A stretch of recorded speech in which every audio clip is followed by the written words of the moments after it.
سورہ آل عمران اور آیت نمبر 7. تیسرا پارہ سورہ آل عمران آیت نمبر 7. اعوذ باللہ من الشیطان الرجیم بسم اللہ الرحمن الرحیم هو الذی انزل علیک الكتاب منه آیات محکمات هن أم الكتاب وأخر متشابهات فأما الذين في قلوبهم زيغ فيتبعون ما تشابه منه ابتغاء الفتنة وابتغاء تأويله وما يعلم تأويله إلا الله والراسخون في العلم يقولون آمنا به كل من عند ربنا وما يذكر إلا أولو الألباب صدق اللہ العظیم.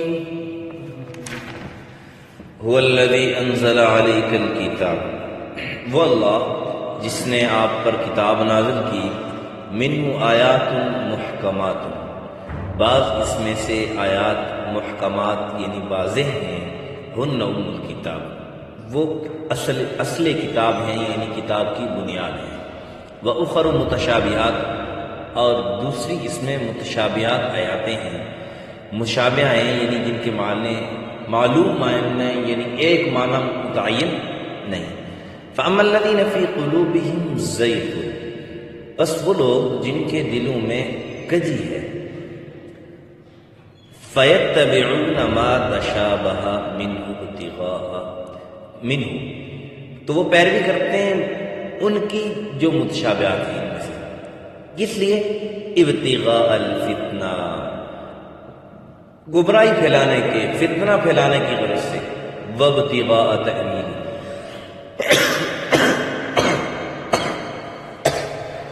تعبیر کرنے کی غرض سے، مطلب معلوم کرنے کی وجہ سے، تعبیر کی وجہ سے. وما يعلم تأویلہ الا اللہ، اور ان کا مطلب کوئی نہیں جانتا سوائے اللہ کے. والراسخون فی العلم، اور مضبوط علم والے، یقولون کہتے ہیں، آمنا بھی، ہم اس پر ایمان لائے، کل من عند ربنا، کیا کہ یہ سب ہمارے رب کی طرف سے ہے. وما یذکر، اور نصیحت قبول نہیں کرتے، الا اولو الالباب، مگر وہ جو عقل والے ہوتے ہیں. اس دن میں نے عرض کیا تھا کہ کیونکہ دین میں ساری نقل ہی نقل چلتی ہے، دین میں ساری نقل ہی نقل چلتی ہے، لیکن یہ بات رہ گئی تھی کہ نقل کرنے کے لیے بھی عقل کی ضرورت ہوتی ہے. ورنہ بہت سارے آپ نے دیکھے ہوں گے لوگ اور سنا بھی ہوگا کہ لوگ پیپر میں نقل کرتے بھی پکڑے جاتے ہیں، اور جو ذرا تدبر سے کام لیتے ہیں تو وہ پھر نہیں پکڑے جاتے ہیں، نقل مارتے ہیں لیکن پکڑے. تو نقل کے لیے بھی عقل کی، تو یہ وہ بات اللہ سمجھا رہے ہیں کہ سمجھ اس کو آئے گی جو عقل والے ہیں. گویا نقل بھی وہی مار سکیں گے جو عقل والے ہیں، سمجھ رکھتے ہیں، سمجھتے ہیں کہ یہ جو بات اگلا کر رہا ہے یہ کوئی ٹھیک بات کر رہا ہے، کوئی غلط بات نہیں کر رہا، اس لیے اس کی بات کو لینا چاہیے.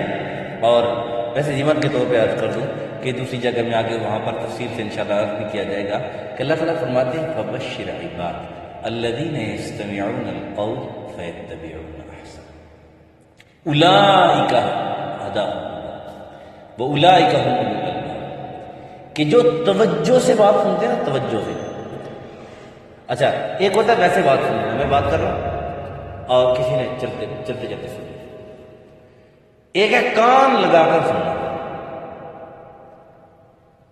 کان لگا کر سننا یعنی بات کو خوب توجہ سے سننا. اس کو کہتے ہیں استماع.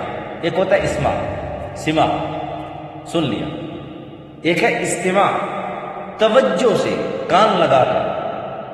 یعنی ایک بیٹھے یہاں پر ہے، دل کہیں اور ہے، ذہن کہیں اور ہے، حساب کتاب کہیں اور چل رہا ہے. نہیں، استماع اس کو کہتے ہیں کہ توجہ سے کان لگا کر. اللہ نے ان کو ہدایت والے کہا اور اللہ نے ان کو عقل والے کہا کہ یہ عقل والے ہیں. ہدایت والے بھی یہی ہیں، ہدایت بھی انہیں کو ملے گی کہ دین کی بات، حق بات ہو رہی ہو، اس کو توجہ سے کان لگا کر سنیں. بہرحال میں اس وما یذکر الا اولو الالباب پہ میں نے عرض کیا کہ نقل کے لیے بھی عقل ضرورت ہوگی، تب بھی نقل مارنے کا طریقہ بھی آئے گا. ورنہ نقل بھی اگر کسی نے غلط ماری گئی تو جیسے دنیا میں اگر کوئی نقل مار رہا ہوتا ہے اور صحیح طریقے سے مطلب پورے آداب کا لحاظ رکھتے ہوئے اس کے جو آداب اس لحاظ سے جو آداب ہیں اس لحاظ سے اس کا پورا خیال نہیں رکھتا، حفاظت نہیں کرتا تو وہ پکڑا جاتا ہے.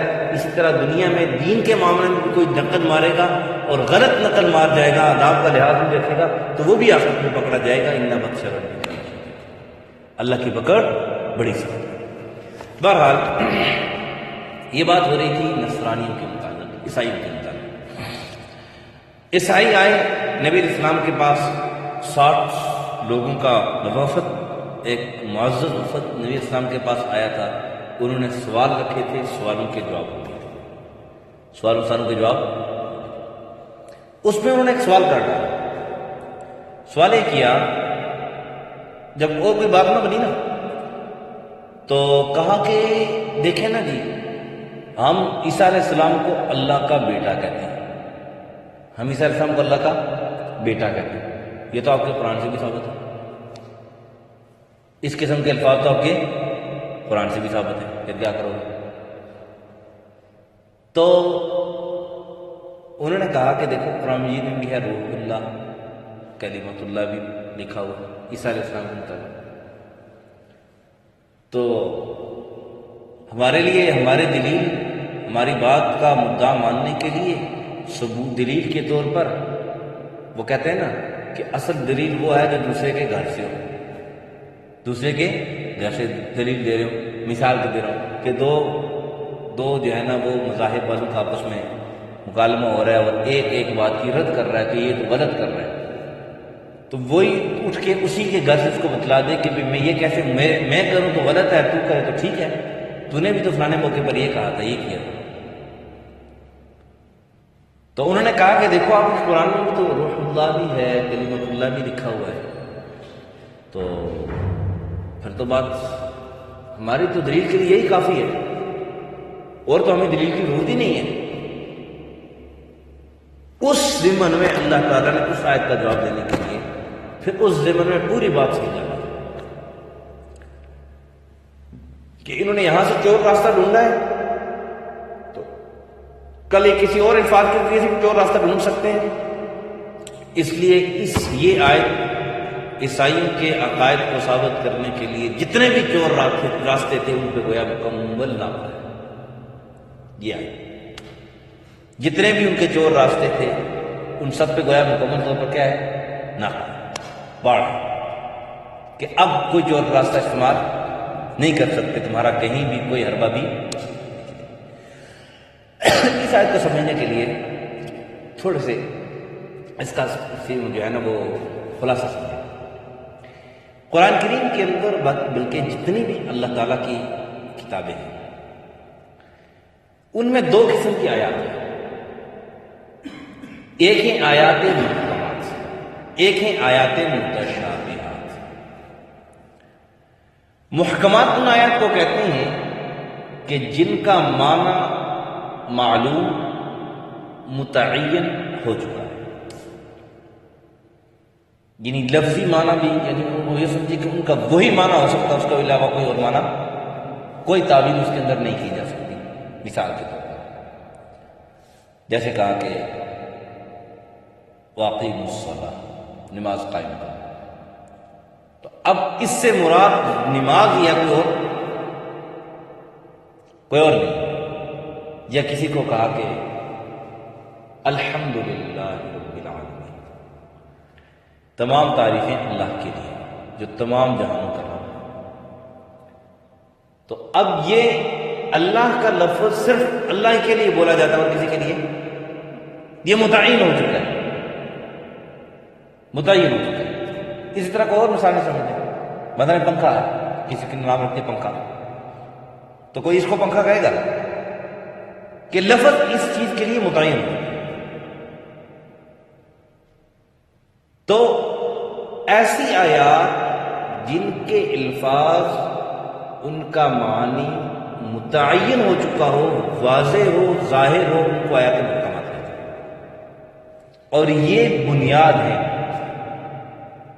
متشابہات کو سمجھنے کے لیے بنیاد یہ ہے۔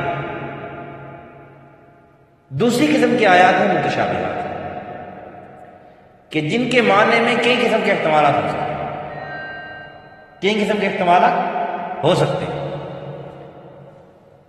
اب ان متشابہات آیات کو سمجھنے کے لیے جن کی کئی معنی ہو سکتے ہیں، محور محکمات، بنیاد محکمات، کہ یہ محکمات کے گرد ہی متشابہات گھومیں گی، اس کے مطابق ہوں گی، مانیں گے، آمنا وصدقنا۔ اگر کوئی آدمی ان آیات متشابہات کا معنی ان محکمات کے برخلاف بیان کرے گا، وہ قابل قبول نہیں، چاہے وہ آپ کو کہتے میں تو قرآن کی دلیل پڑھ کے بتا رہا ہوں۔ یہ ذرا توجہ سے سننے کی بات ہے، سمجھنے کی بات ہے۔ اس ضمن میں آپ کے بہت سارے سوالوں کے جواب آپ کو مل جائیں گے۔ اگر کوئی آدمی آیات متشابہات کا معنی بیان کر رہا ہے اور وہ آیات متشابہات قرآنی واضح آیات کے برخلاف اس کا معنی بن رہا ہے، قرآن کے واضح آیات کے برخلاف اس کا معنی بن رہا ہے، جیسے کہ عیسائیوں نے جہاں پر روح اللہ لکھا ہے قرآن کریم میں، کلمۃ اللہ لکھا ہے عیسیٰ علیہ السلام کے بارے میں۔ اب وہ متشابہات ہیں، ان کو نہیں سمجھ سکتے کہ بھئی روح اللہ کا کیا معنی ہے، یہ تو آدمی شرک میں پہنچ جائے گا۔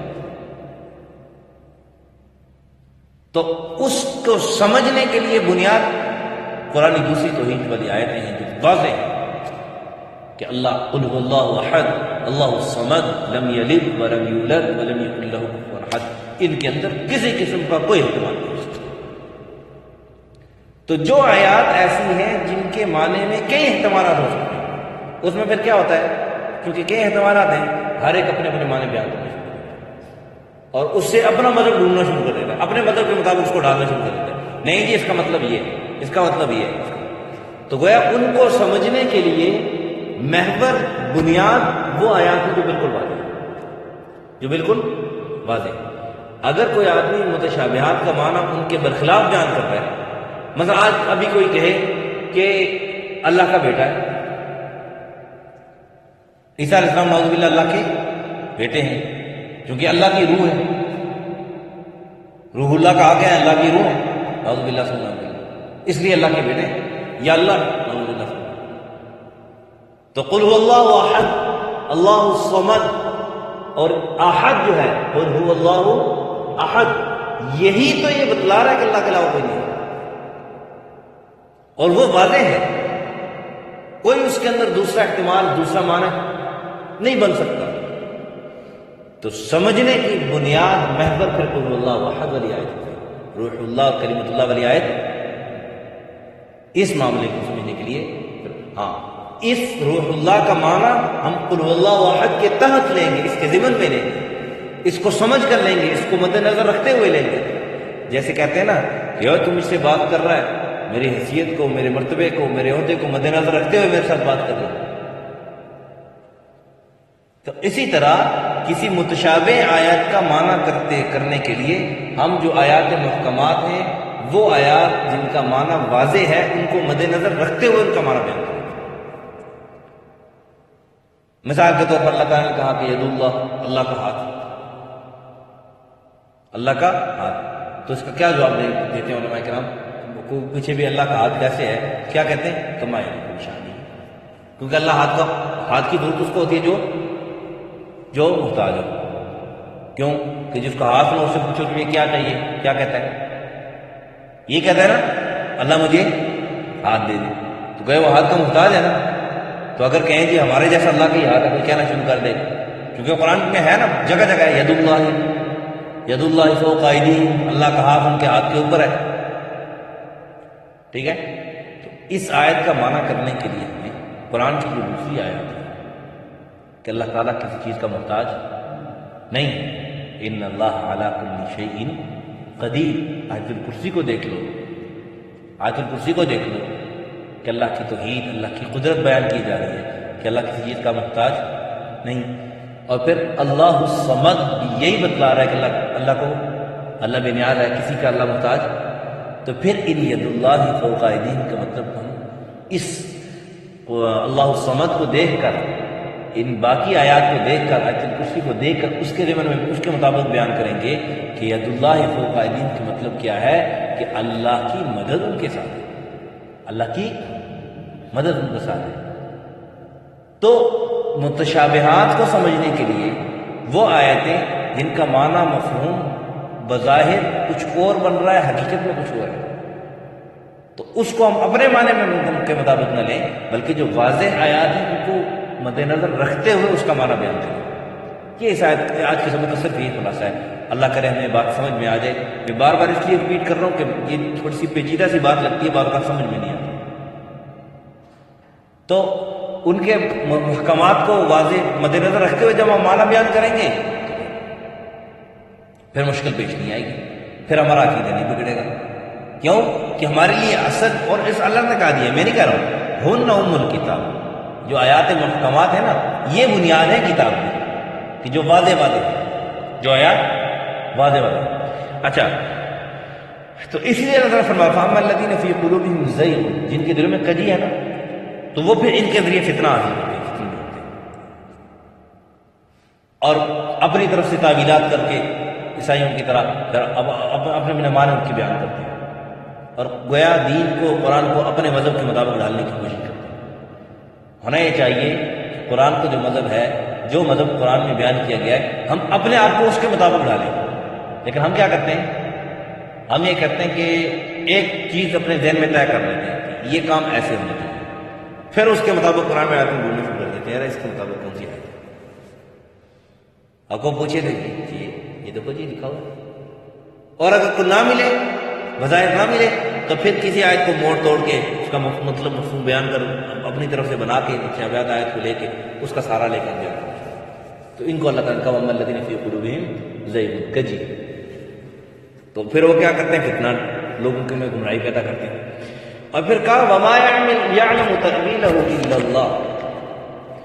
اس آیت کے نا، چلو پہلے اس کا مطلب سمجھے پھر کہ ان متشابہات آیات کی صحیح تعبیر اللہ کے علاوہ کوئی نہیں جانتا. یہ قرآن کہتا ہے، میں نہیں کہتا.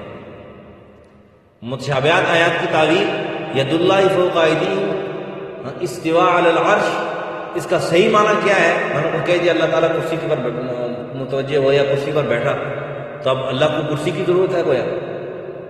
یا اگر اللہ تعالیٰ کرسی میں بیٹھتا ہے تو کرسی جب آدمی بیٹھتا ہے تو آدمی اس کے اندر سما جاتا ہے، کرسی کے اندر ہوتا ہے، گویا کرسی اس سے بڑی ہوتی ہے، تو گویا کرسی اللہ سے بڑی ہے جو اللہ اس میں بیٹھا ہوا. تو اب اس کا کیا مطلب ہے؟ یعلم تأویلہ، اس کی تعبیر کون جانتا ہے؟ صرف اللہ. اور پھر کہا کہ والراسخون فی العلم، تم تو نکمے لوگ، تمہیں تو دین کے بارے میں کچھ پتہ ہی نہیں، دین کی الف بے تے سے بھی نہیں جانتے. جو راسخ فی العلم ہے، راسخ فی العلم یہ ہے کہ جن کو ان کو کہتے ہیں، ان کی مختلف صفات مفسرین کرام نے بیان کی ہیں، میں مختصر آسان الفاظ میں بیان کرتا ہوں. وہ ہوتے ہیں جو اپنے علم کے اندر پختہ ہیں، مضبوط علم والے. اللہ نے ان کو دین کا مضبوط علم دیا ہے، ہر لحاظ سے علم کے ساتھ ساتھ عمل بھی ہے ان کا. وہ کیا کہتے ہیں؟ یقولون آمنا بہ، وہ کہتے ہیں ہم اس پر ایمان لاتے ہیں، کل من عند ربنا، یہ سب ہمارے رب کی طرف سے. یعنی جو راسخ فی العلم ہیں، جن کو اللہ تعالیٰ نے علم دیا ہے، سمجھ دیا، وہ کیا کہہ رہے ہیں کہ ہم نہیں جانتے، اللہ جانتا ہے. لیکن جو دوسرے ہیں کجی ڈھونڈنے والے، تو وہ اس میں اپنی تعویلیں ڈھونڈنے کی کوشش کرتے ہیں.